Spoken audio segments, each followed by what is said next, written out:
Something extraordinary happened in the last week of 2025. For the year, silver prices have surged 182%, reaching a high of $82.67 per ounce, which is a record high. Now, this is double what gold did, with a rise of 63.7%.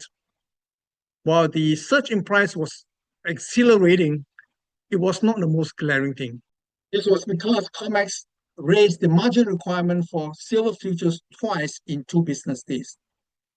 At the end of trading on Boxing Day, which was a Friday, COMEX announced the first hike in margin requirement from $22,000 to $25,000 per lot, effective the next business day, which was Monday, December 29th.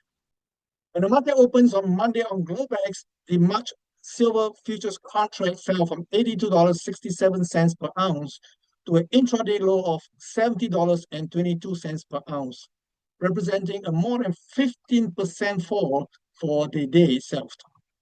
Market subsequently recovered back to $78 per ounce within 24 hours.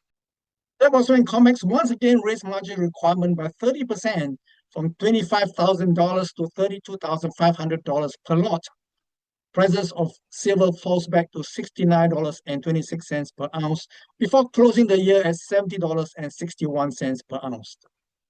Throughout this gyration, the silver prices traded out of the Shanghai Gold Exchange remained elevated. On the last trading day for the year, silver prices quoted out of the Shanghai Gold Exchange was at 18,013 RMB per kilogram, or $82.73 per ounce.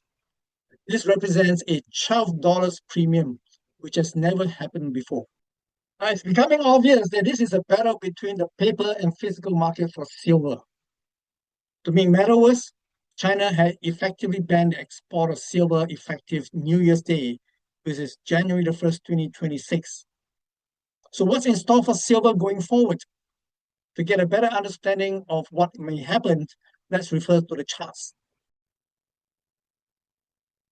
Now, what you're seeing in front of you here is the regular silver futures contract traded out of COMEX. This refers to the 5,000 troy ounce contract. Based on the daily time frame, we can see that the dominant trend is solidly to the upside. So it means that the bullish phase has not been impacted negatively, despite the gyration over the last 3 days of 2025 with a high at $82.67. Now let's refer to the micro futures, which is actually more conducive for trading by the retail investors. Here we have a chart that looks very similar to the regular contract. We can see that a high is at $82.67. And here we can see that the overall bullish outlook remains very similar to the regular contract. So now let's go down to one time frame lower, which is the 4 hours time frame. Here we can see that the bullish phase has been eliminated by these 3 days of gyration here with a high at $82.67. And what we are seeing here looks like to be a technical pullback, ideally with a 3-wave decline to somewhere around $65.61 to $62.67. So that will be the equality AB equal to CD outlook.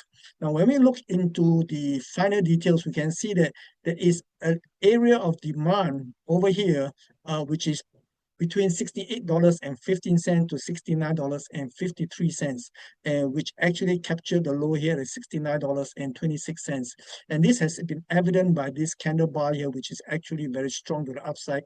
So when we look backwards, this is the area of demand. However, if prices continue to decline below $69.26, then the next area of catchment, which I believe is likely to be this area between $62.12 to $64.02, representing by this area of demand. Again, that's evident by very strong rally here, and these few prices before that rally represents the area of demand in a 4 hours time frame.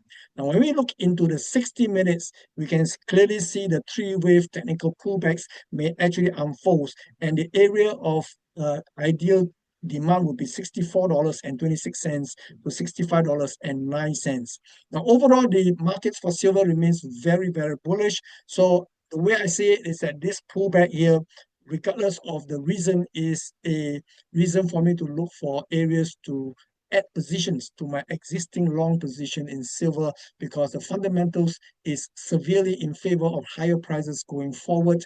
Now consider that the price difference between the physical market for silver and the paper market for silver, which is represented by COMEX prices, is actually very, very wide. The shortages in silver is very real and is very structural. So this is an opportunity to add new positions on the long side, as far as I'm concerned, to capture the upside going forward.